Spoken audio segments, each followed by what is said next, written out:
actually, I will start my presentation with a little story also.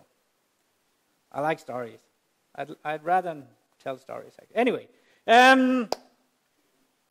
today we're going to meet the normal distribution. Many of you will have met it previously, but today I'm going to present it to you. It's going to be used heavily in this course for many reasons. Today we're going to meet it mostly as a probability kind of model. It's in the continuous type of world, you could say, of systems. And I'm going to I have a little play exercise, a little play exam question in my meeting room today related to this use of the normal. And these are the intelligence people that like to use the normal distribution to visualize and model our levels of intelligence by having a mean score of 100, and then we have a standard deviation of 15, meaning that our most people have an IQ score between 70 and 130, and then a few below 70 and a few above. And I'm asking you a question in the meeting room. If we define high genius, I like this one actually. Look at this. Above average. Well, okay, that's you, right? Here, genius. Oh, bugger, that's me. Fantastic. Don't believe everything you see or read, right? Be critical towards this. But it's a funny little example to and some people mean this very seriously, others mean it. Do you know Helmut Nyborg, from retired professor of cognitive, of developmental psychology? He's one of those guys loving this stuff. Anyway, I love it because it gets people a bit on the edge to think about this. So, yeah, let's think about it. Later. Let's start the real lecture of today regarding not only the normal, but continuous random variables, of which the normal is an example. So we're going to, in a way, redo the things we did last time. So we're going to basically have more or less the same agenda, but in the continuous world, and with some other specific distributions. And we have 3 of them, of which we're going to spend majority of the time on the normal distribution. But we're going to meet a couple of others today and a couple of others next time. So we start with the abstract part of it. Continuous outcomes. Continuous outcomes could be intelligences, that it could be concentrations of something in the blood. It could be measures, physical measures or chemical measures. The concentration, I think I said that, the weight of something, the height of something, the volume of something. That's a quantitative measurement. And the idea is that it lives on the continuous interval. It could actually both be positive and negative in theory. Of course, when you measure the concentration of something, it cannot be positive. But in a way, you could also look at something which is not positive. The density function is saying something about this. Actually, if you think too much about the density function, you might also have difficulty sleeping.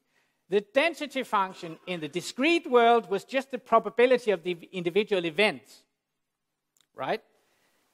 For us now, I'm emphasizing this, in the continuous world, that's a big difference. The density function is no longer to be interpreted as the probability of an individual event, because the probability of an individual event in the continuous world is 0. I'll jump back.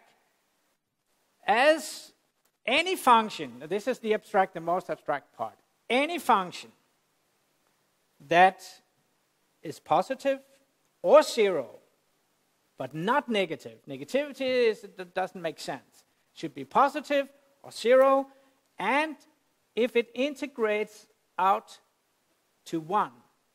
What does it mean that it integrates to 1? It means that it doesn't have to necessarily to be a nice one. Remember that the integrated function is the same as the area under the curve, right? So the area under the curve should equal 1. In such a case, we have a meaningful continuous sort of probability situation. And we can use the density function. We cannot use it. The numbers itself is basically meaningless. They can be small, they can be large, actually, depending on the width of the axis, because it should integrate to 1. So if you have a density on a very narrow interval, it could actually attain a large value. So just forget about the density function values itself. Those numbers does not make sense.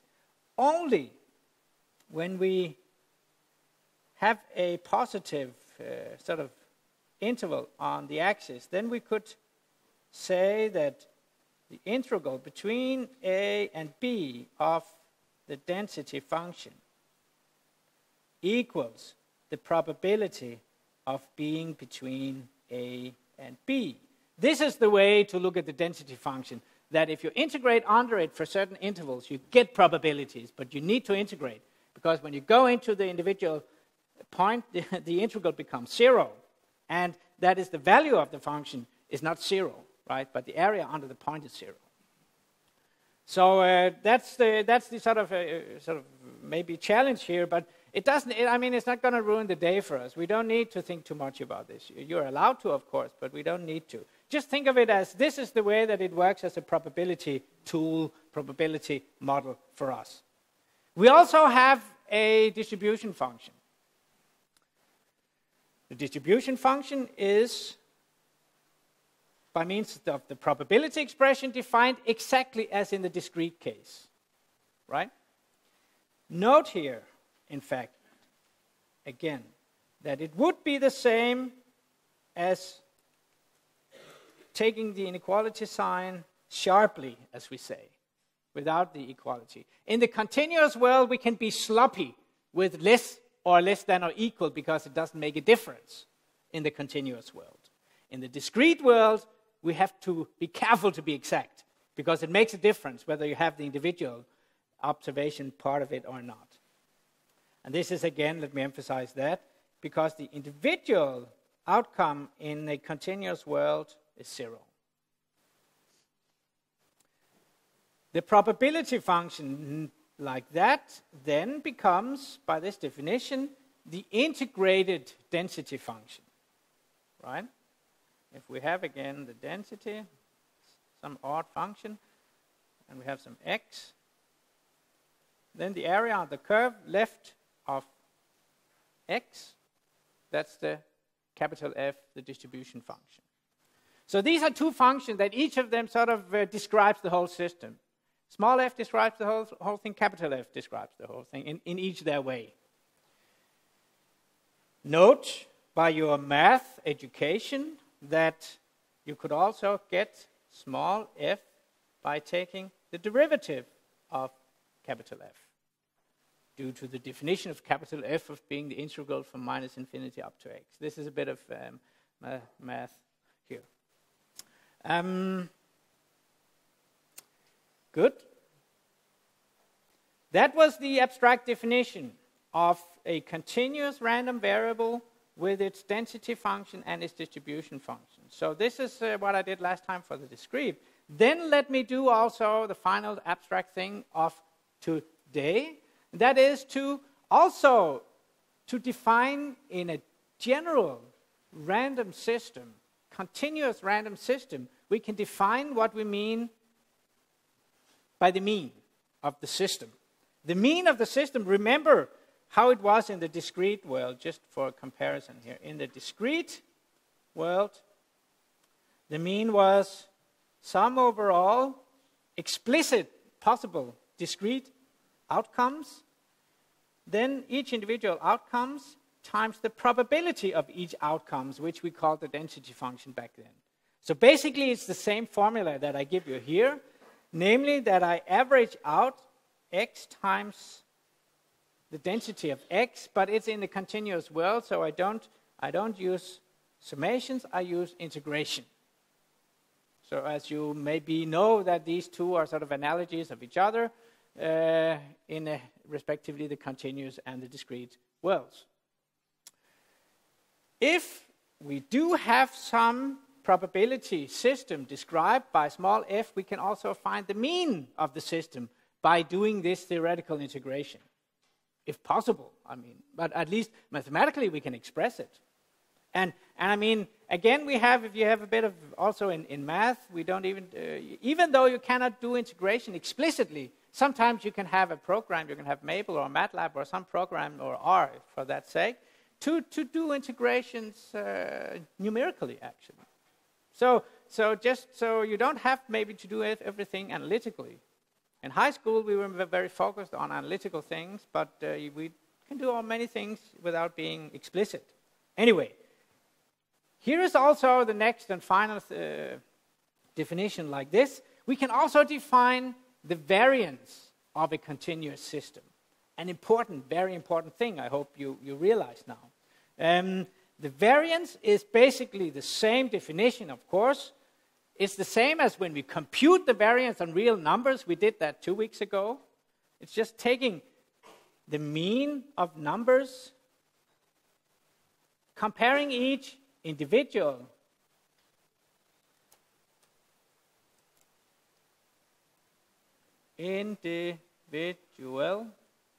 data points, compare each data point with the mean, square it, and average with respect to what is the probability of the things actually happening.